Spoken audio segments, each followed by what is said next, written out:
without any further delay, I'm going to introduce Rose and welcome our guest speaker tonight. Rose, take it away.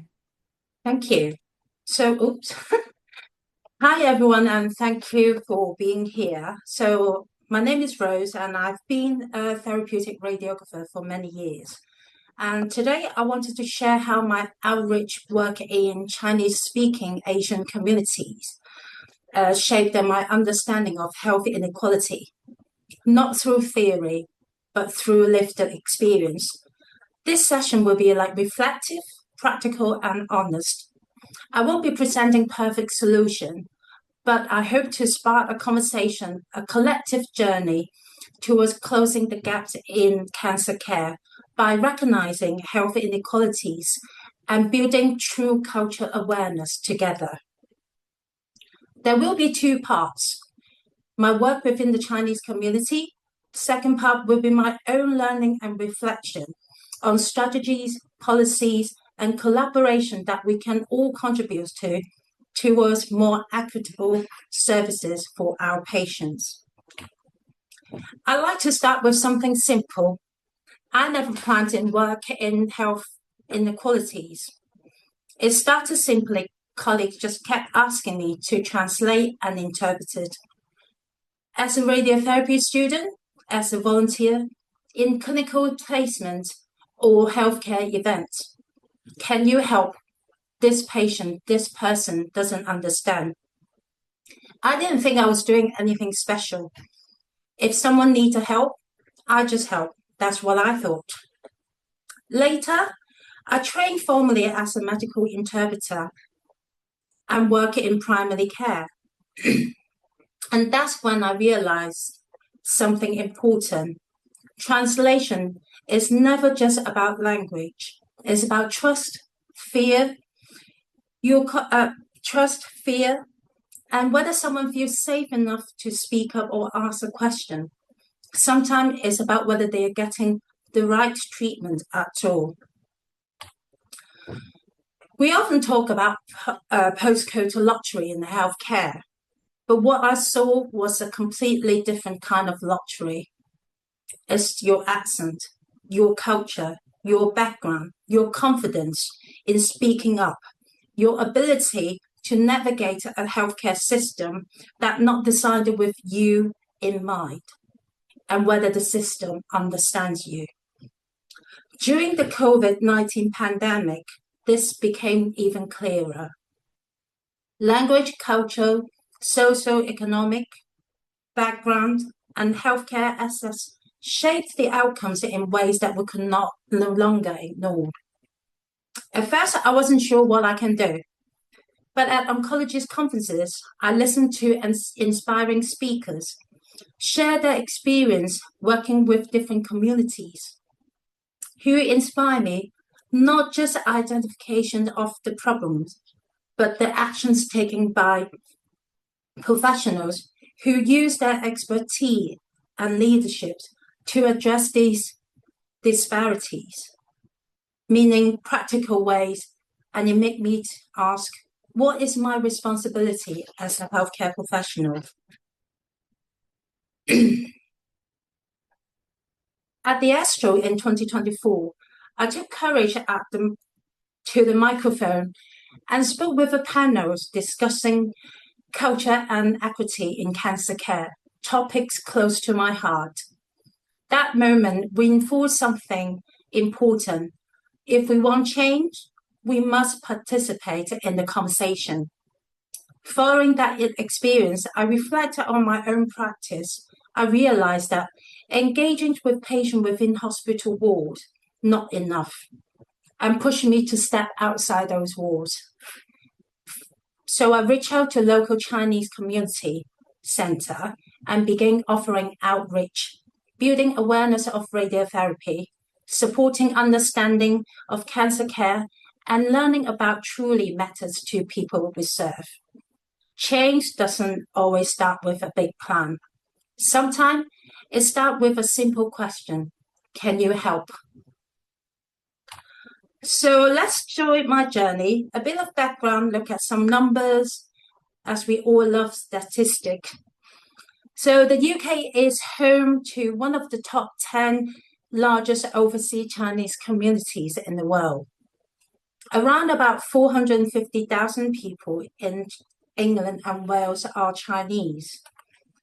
In London alone, over 125,000 people identify as having Chinese heritage. There are many active Chinese community centres in London supporting various services. But when I approached them and said, I would like to run some sessions, education sessions on radiotherapy, not surprises there, most replied, we don't really know what radiotherapy is. And that became my starting point.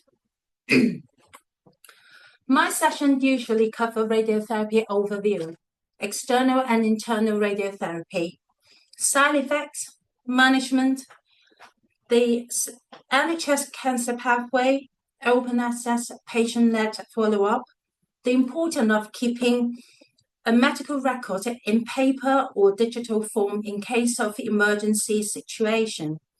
And we talk about the cancer screening program in the UK. The session lasts around 35 to 40 minutes, but the Q&A, that often lasts longer. Because people don't just need information, they need safe space to ask questions and to be heard. And sometimes to finally understanding something they've been afraid to talk about, like cancer. Their concerns raised were not unusual. They reflect the issues that we see across many minority communities.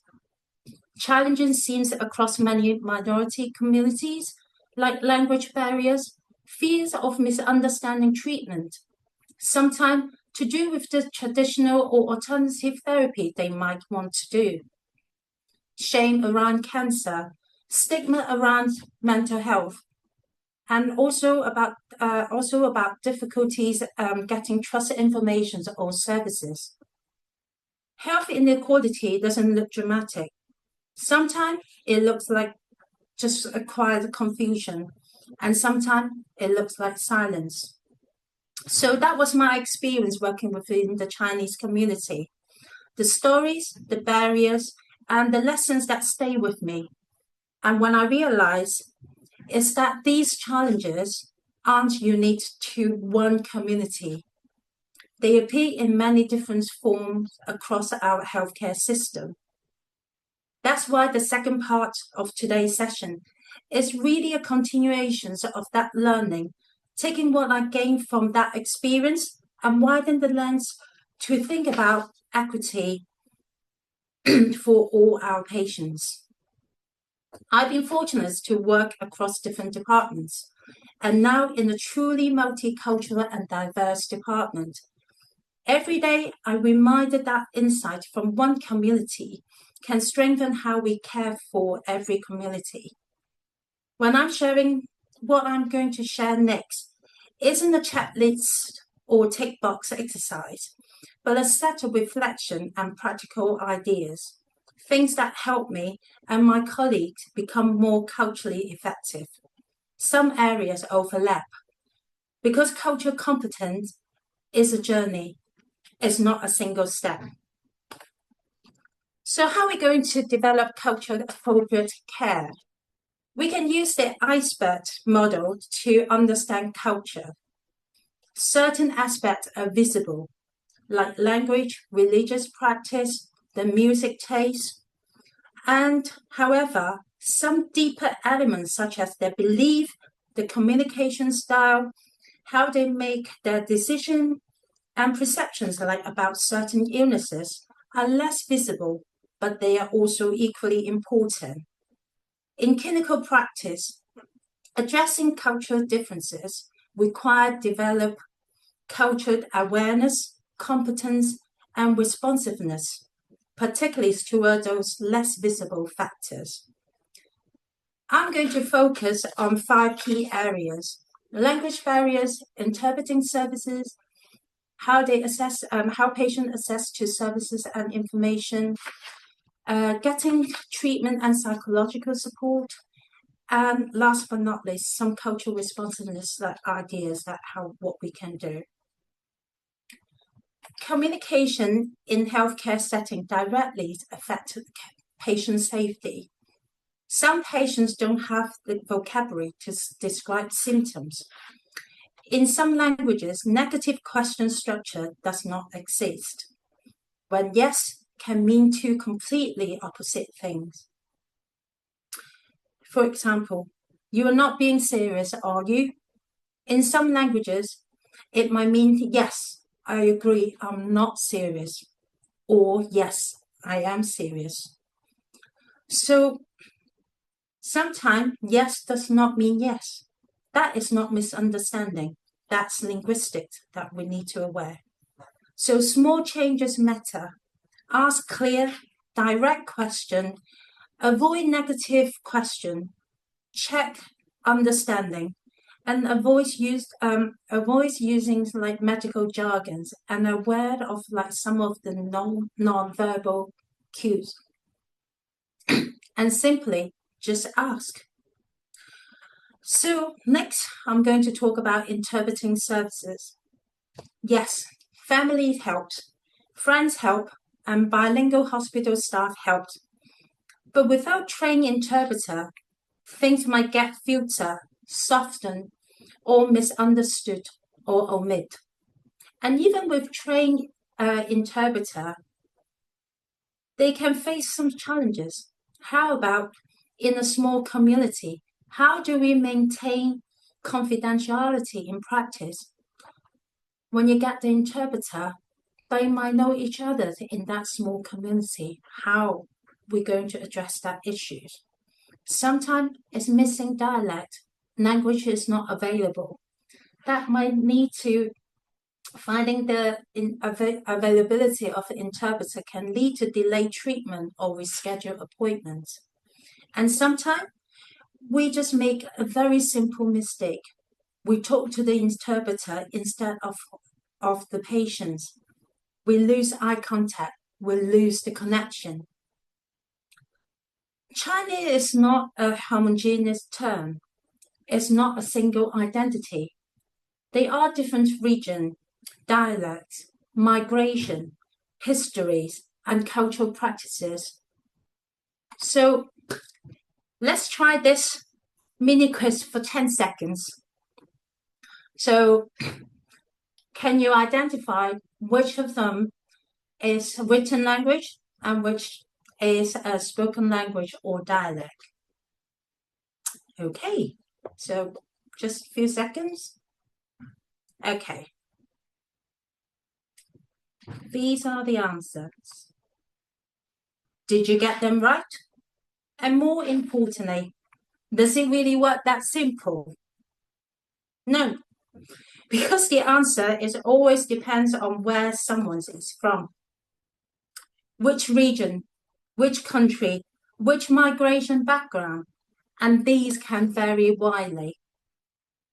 And in a moment, we're going to look at an example of some traditional simplified Chinese, Cantonese, Mandarin, and how these differences play out in real communication when we assume everyone is the same and we waste the resources and we create barriers when we got them wrong.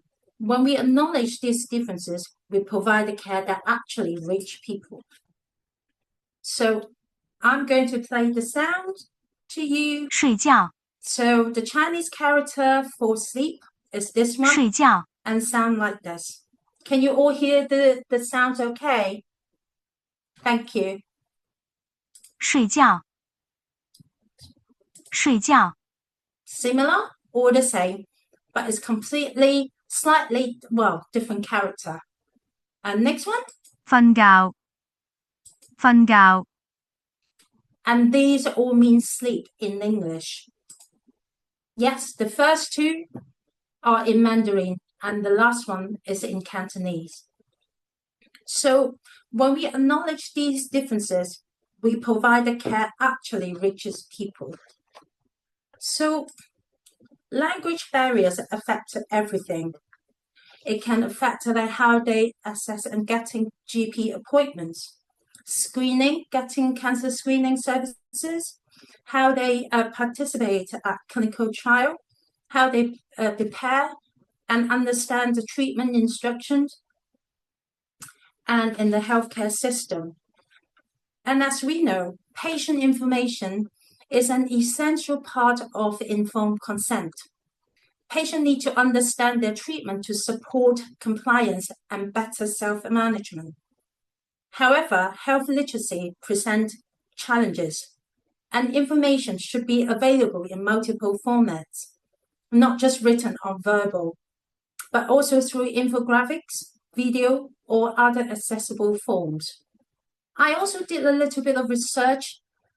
I visited different cancer charity websites to look at their language support resources, including those created by Chinese community organizations themselves.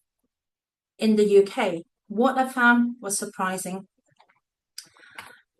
The material were inconsistent. The terminology did not match.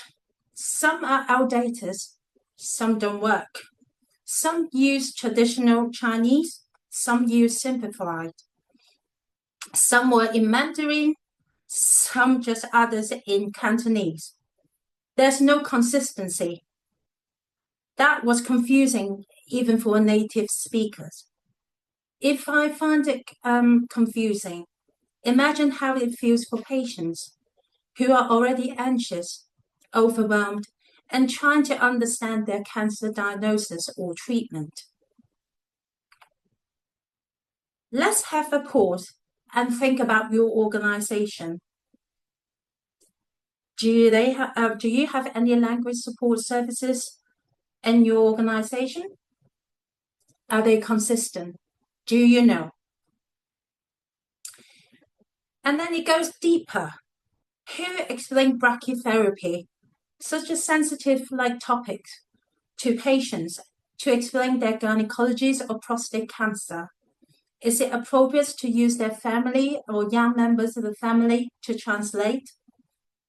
How about talk about their sexual health? Excuse me. Who supports someone who has never encouraged to talk about their mental health?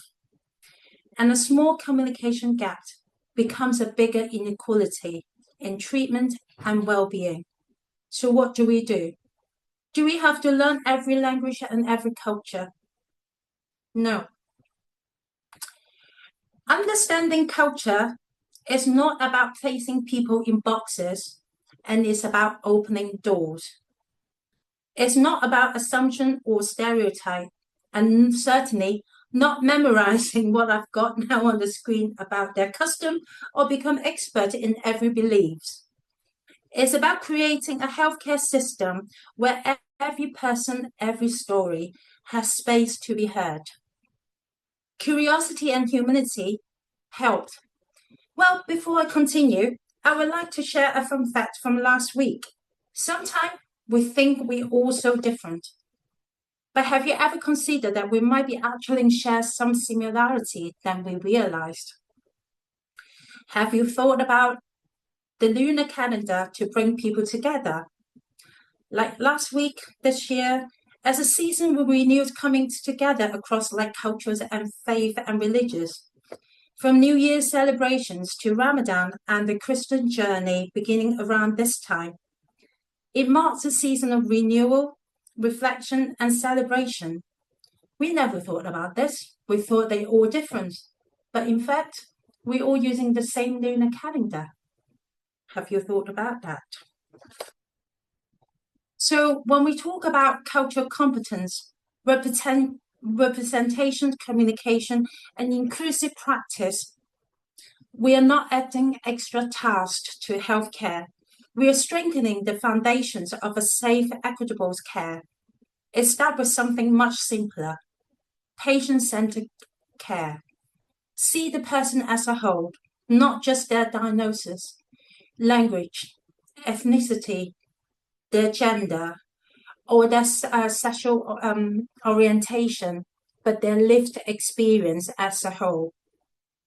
It begins with asking better questions. What's matter to you? What language do you prefer? Are there cultural or religious needs that we should be aware of? How would you like information explained? Who do you want involved in discussions? We use the ethnicities data we already collect to collate a personalized care plan, cancer care plan. We recognize differences in skin tone may have different radiotherapy-induced skin reaction to provide appropriate care and advice. We stay mindful of cultural and religious calendar when scheduling appointment to avoid cancellation and no-show. We move towards proactive and flexible appointment system rather than rigid structures that unintentionally disadvantage some groups. Advice must be individualized. Care must be responsive. Cultural responsiveness is not about perfection. It's about awareness and small, consistent actions. Because health inequality is cumulative, it begins with just as we see a communication gap and going through the whole access barrier and become a difference in outcome. So before we close today, I want to leave you with some thoughts. This work is not just a personal commitment. It is embedded in our professional and national frameworks. We are part of the movement, aligned with all these organizations and all these initiatives and legislation and laws. Changes doesn't happen through documents alone. Policy gives us direction, but people give them life. They only become meaningful when we translate it into action. Your action, my action, and our collective actions that are actually important. And how we change or translate this action into practice. Through education and training for staff, students, and patients.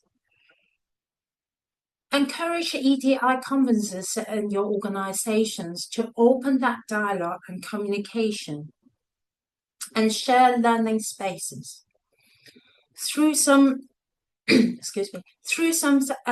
research, open to those like research opportunities to a diverse group. Collaboration with local communities, local councils, your GP, Cancer Alliance, and charities. And how about through patient and public involvement and engagement work? So at teams and individuals level, there are tangible steps that we can take.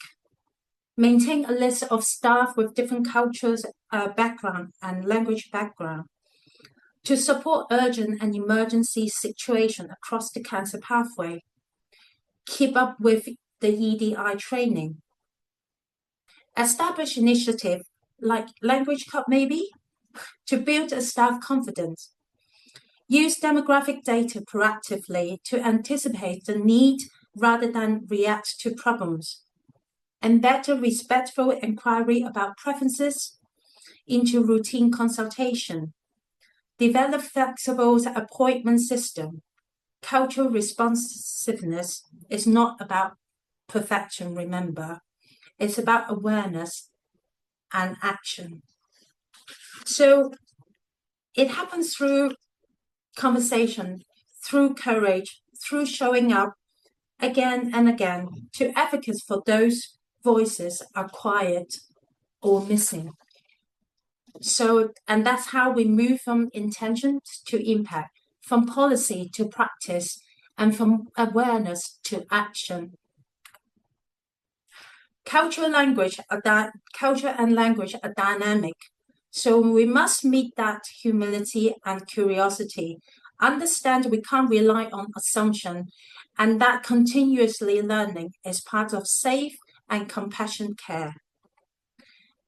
So take away from today, what small actions will you take to create a real change for your patients?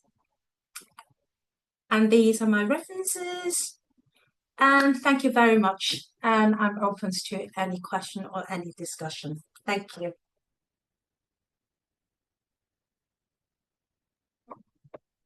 Great. Thanks so much, Rose. That was amazing. It was really fascinating. And, I think it's so important that we just continually think about how we communicate with all our communities, really, isn't it?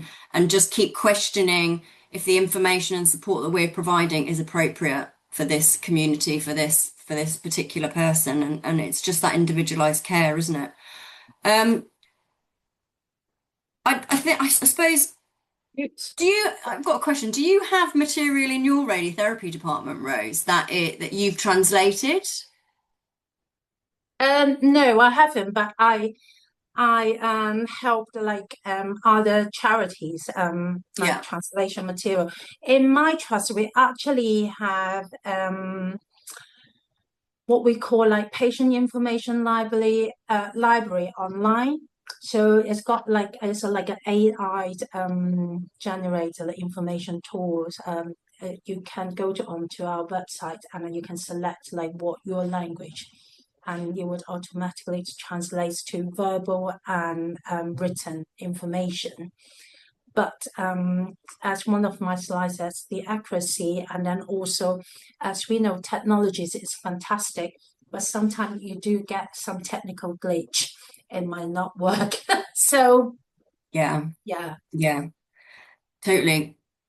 I've got another question. What if somebody out there wanted to follow in your footsteps and do some outreach work with specific communities? Where would you what would you say to them where to start? Is it just to go out there, or is it to find like something to sort of latch Well, onto, I suppose? Well, from my own experience, well, these days we all got the internet, so I start searching like what Chinese communities in London because I'm very fortunate because London just a very like mega multicultural city. So when I search, like it pops up so many different community centers that I can reach out, and then so I contact them, write to them. Also work in partnership with others. You are not alone. Someone might already started doing something. Just a partnership with them. Gain their Mm. get some peers like advice, and get their experiences as well, and see what you can do through collaboration. Mm. But also from my experience, I also learned one thing. There's so many community centers out there. You as a one single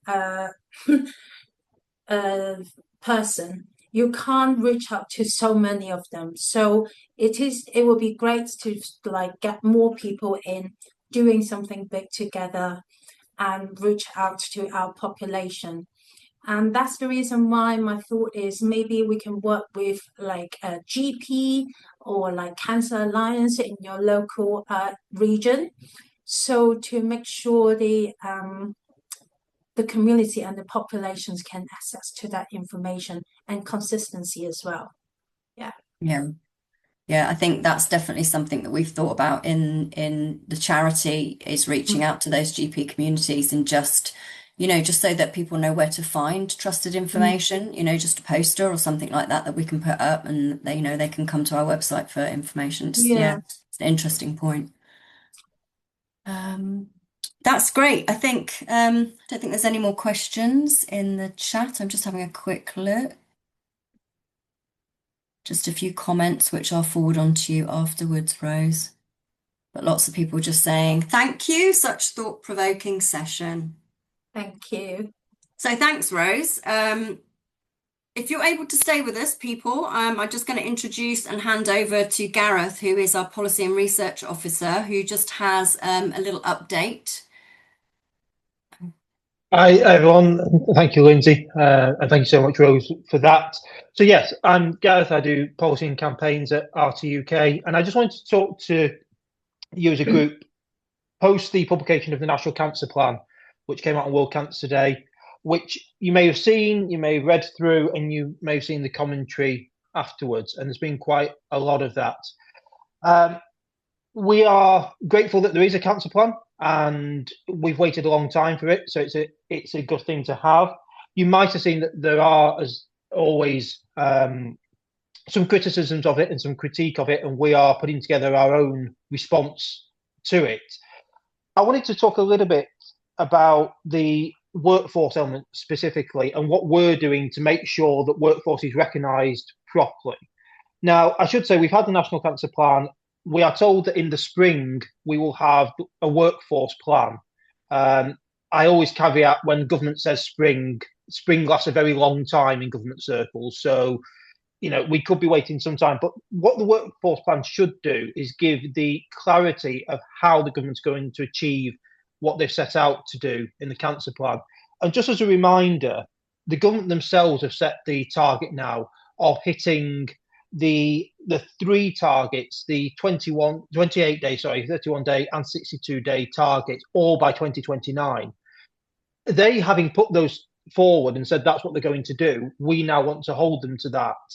And one of the headline critiques of the cancer plan was that it has a lot of ambition, and we don't knock that whatsoever, but it is missing the operational detail of how we will achieve those outcomes.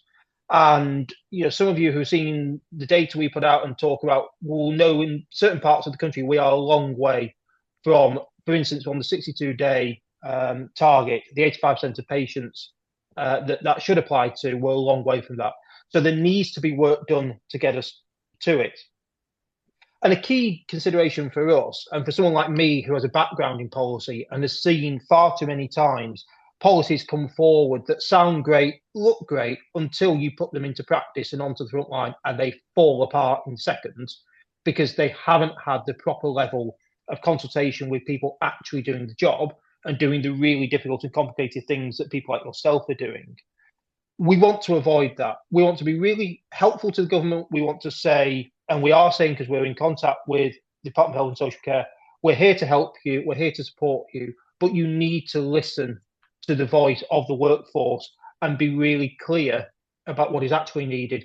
And to give a practical sense of that, when the workforce plan comes out, one of the things that we are pushing very hard against is that it looks simply at headcount, because headcount is such a crude way of measuring what is actually happening. And I, for instance, speak to IPEM a lot, who some of you will know, who represent the engineers, for instance, and they feel very, very overlooked. So we can have an improvement in headcount, but not putting the right people in the right positions. So that's the sort of work that we're doing, and we're lobbying hard to make sure that the situation is understood, the real situation, and what is actually needed is understood. And then my sort of plea to you, because we are very happy to do that, is if you have ideas to share, if you have experiences to share that you think will help and that you really want to get through to the decision makers, do speak to us, because that helps us so much. I, in my work, am so improved if I've got information from the likes of yourselves from the front line that gives me a real understanding of what's going on. And that's how we'll get to the best place we can. And that's how we'll get to government the information on how they can actually achieve these very ambitious targets. Because frankly, at the moment, we are sceptical. There's a lot more that needs to be done, but it needs to come from a real understanding of what's happening on the ground. So that's the situation. Any other questions you want to ask about the cancer plan and what it means for radiotherapy? Again, please do drop me a line. More than happy to. And I think my details there, drop them in the chat as well. Because we want it to be a dialogue, and it's people like yourselves that really know what's going on and will really help. And if there are any questions immediately, more than happy to take those as well. But thank you, everyone. Thank you for listening. Great, thanks, Gareth. And just a massive thank you again, Rose, for doing the presentation today. It's been really, really great, really insightful. Just to let everyone know, the recording will be up on the website in due course.